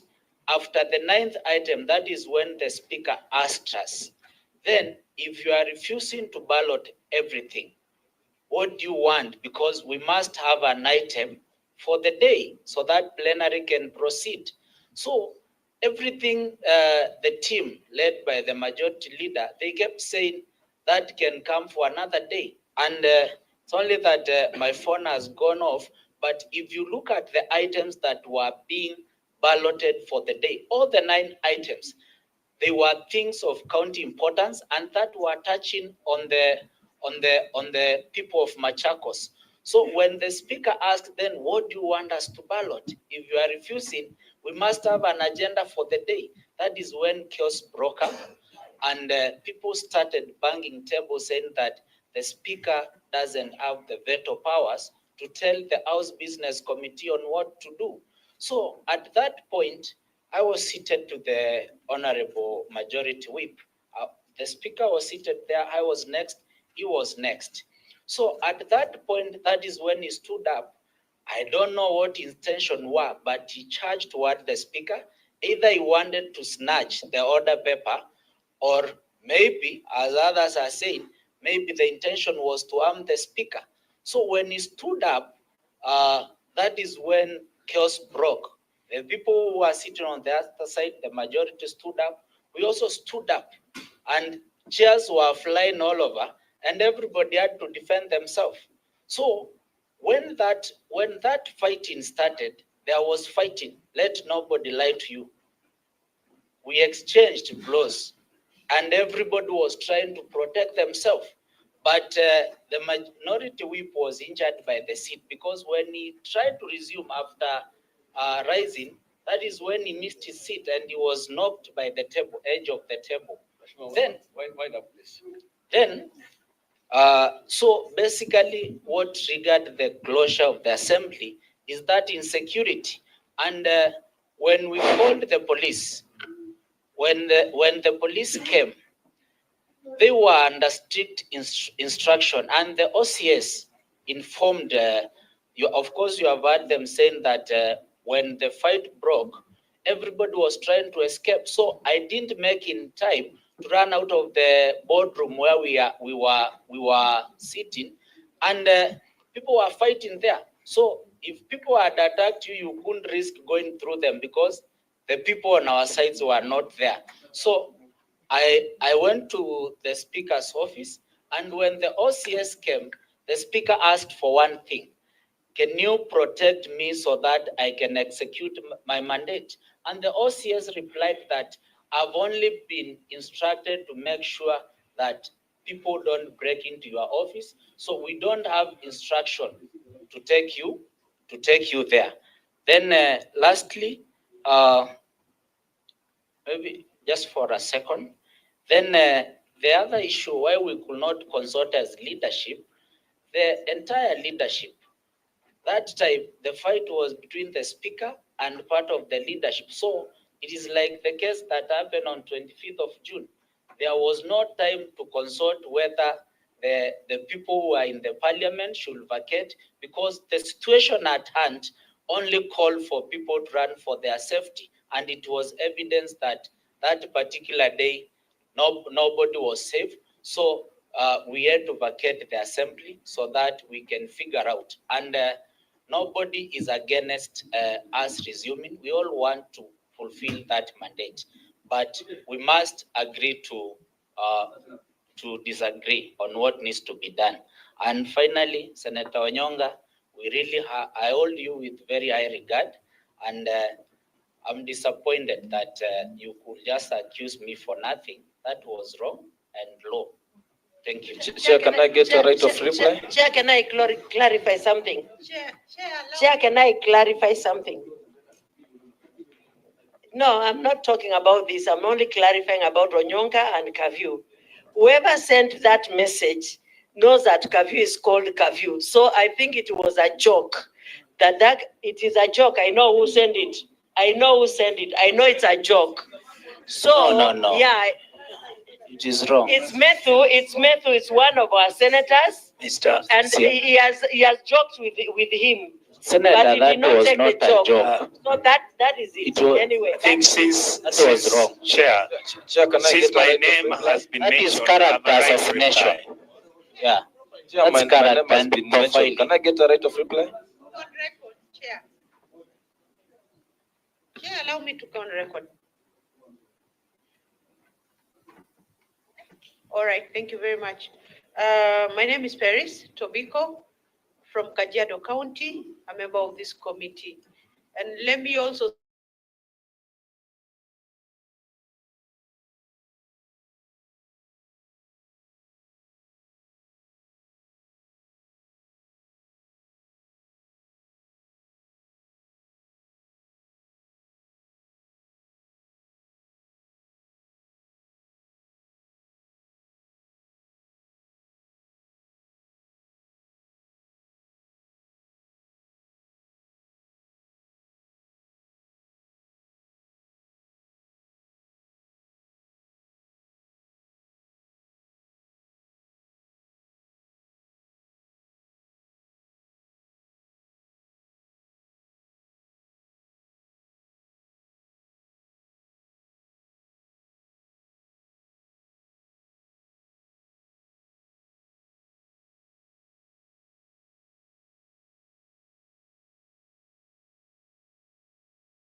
that they've been taken to court by the speaker. And it is good to know that the honorable members who have been taken to court, they were not taken, but the speaker went to court to seek clarity on constitutional procedures of impeachment of a speaker.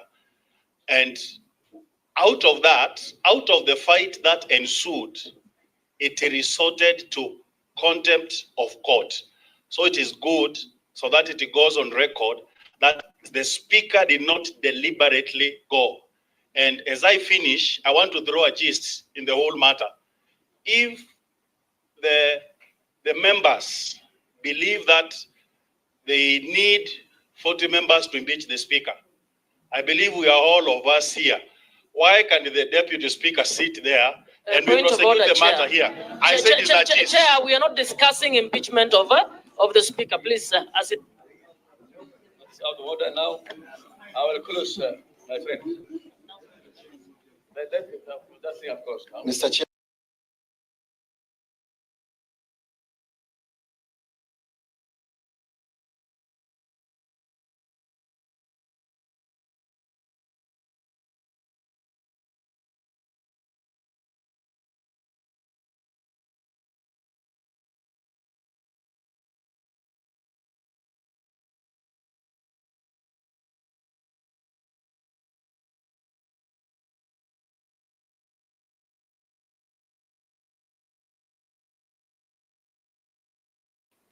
That there is no excuse like it. Did you remember able to manage the security issues and able to talk to your members, the House leadership, to sort out the problems?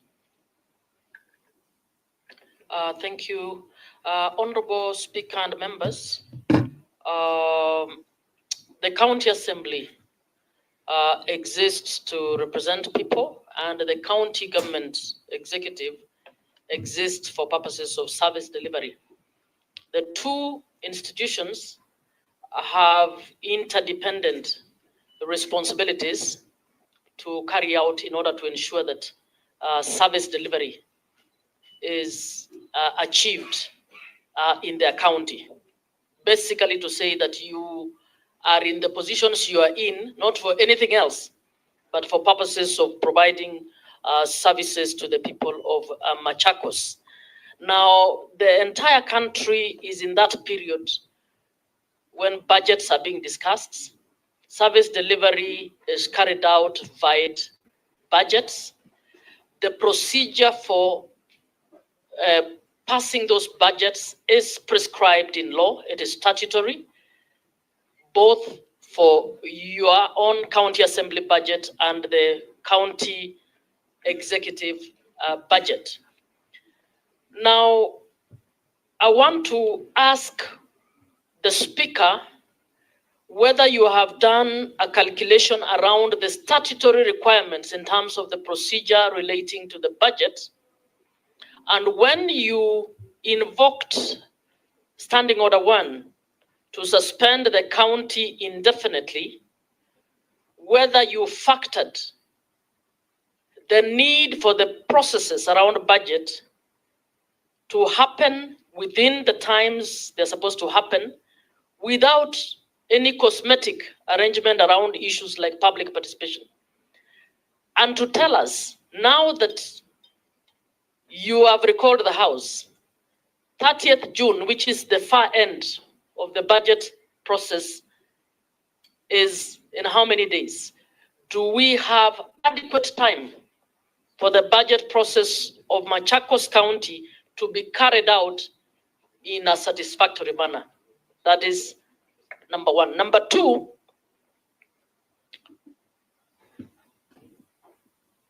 the Senate wrote to you on 21st, and you lifted suspension on 22nd. Can you verify whether you are lifting the suspension pursuant to the call by the Senate, or whether it was because of the meeting you had had with the county, the CASP? Because and verify whether the meeting with the CASP was on the 18th or was on 22nd or 23rd, the day that you communicated this to the members? And even as you do so, to indicate whether the County Assembly Board has any mandate in determining the calendar of the County Assembly. Those ones for the time being.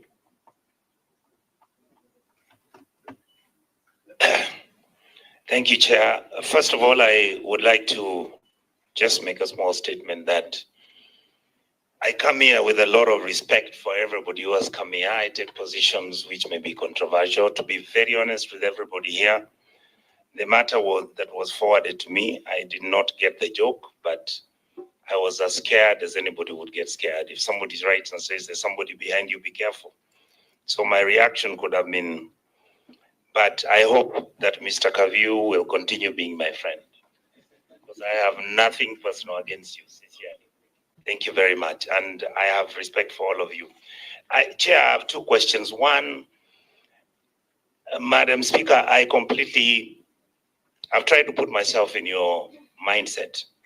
And I understand this because very unfortunately, I happen to come from Kisii County, which is a neighbor to Nyamira, which has got now 2 assemblies.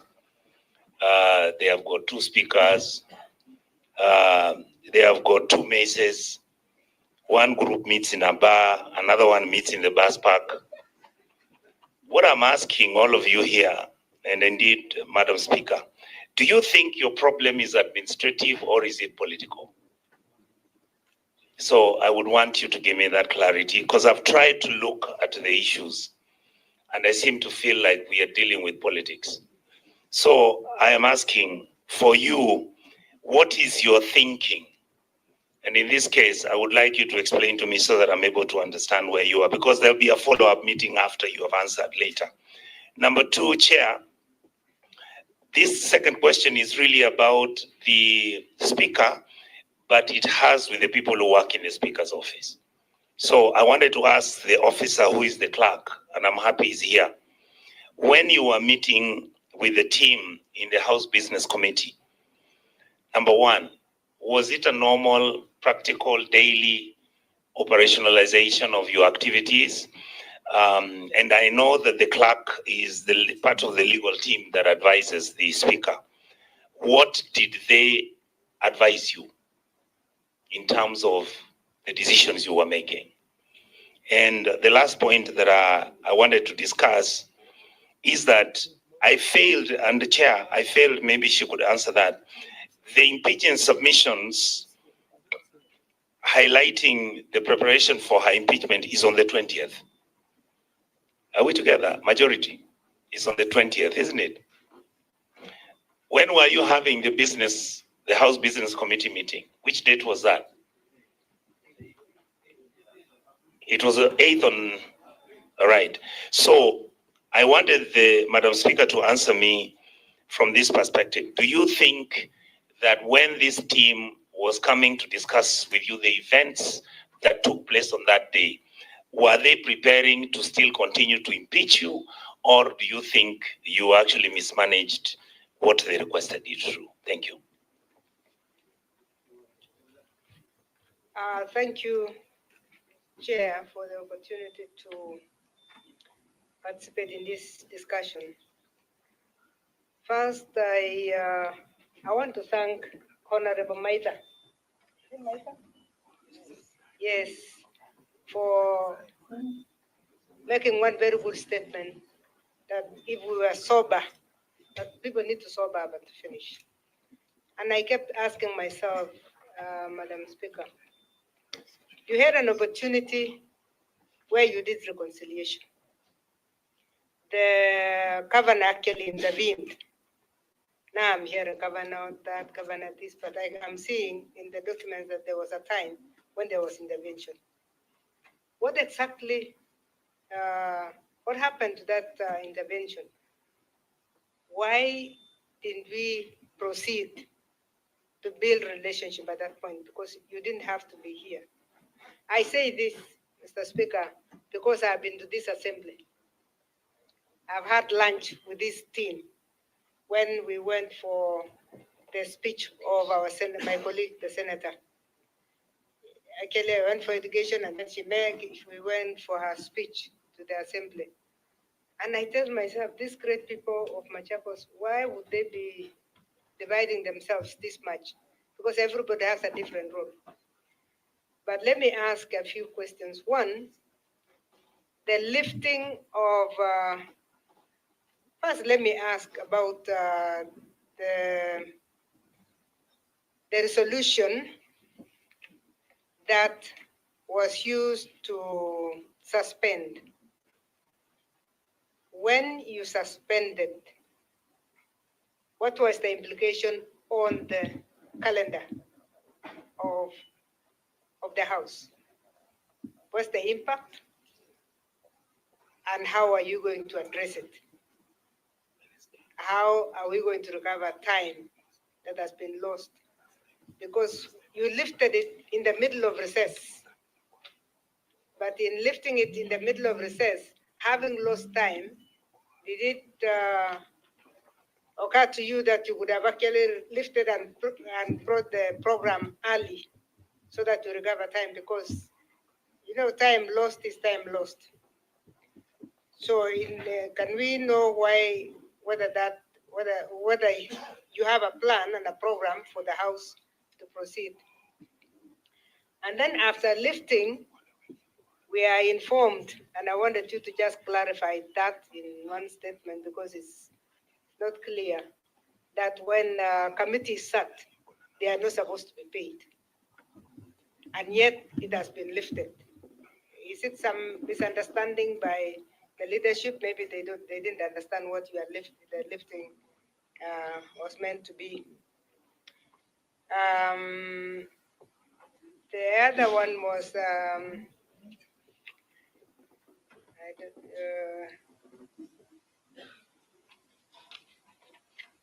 to the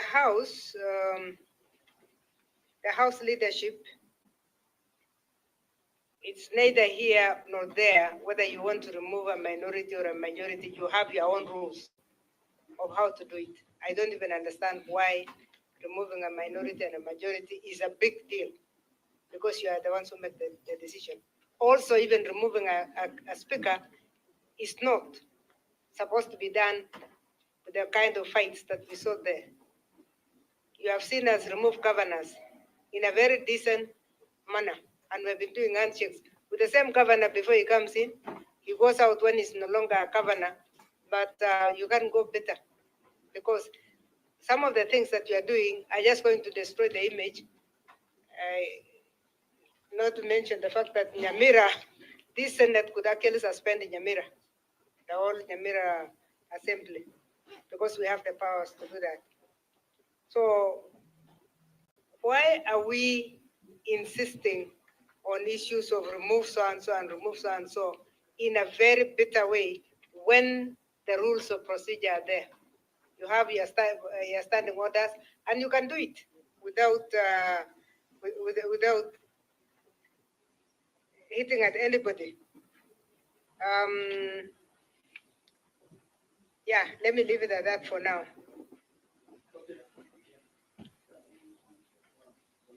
Thank you, Chair. Mine will be more of just question and observation, but it's also quick to note that the reason why I was requesting decorum is just to show that if some stales joke come in, no one will be judged from how they had behaved earlier. So it's good to note that, Chair.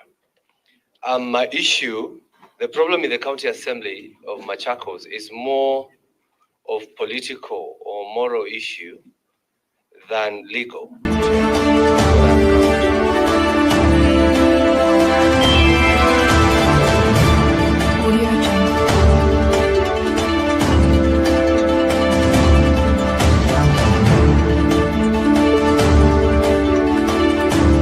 Sound Candy Talk Live News.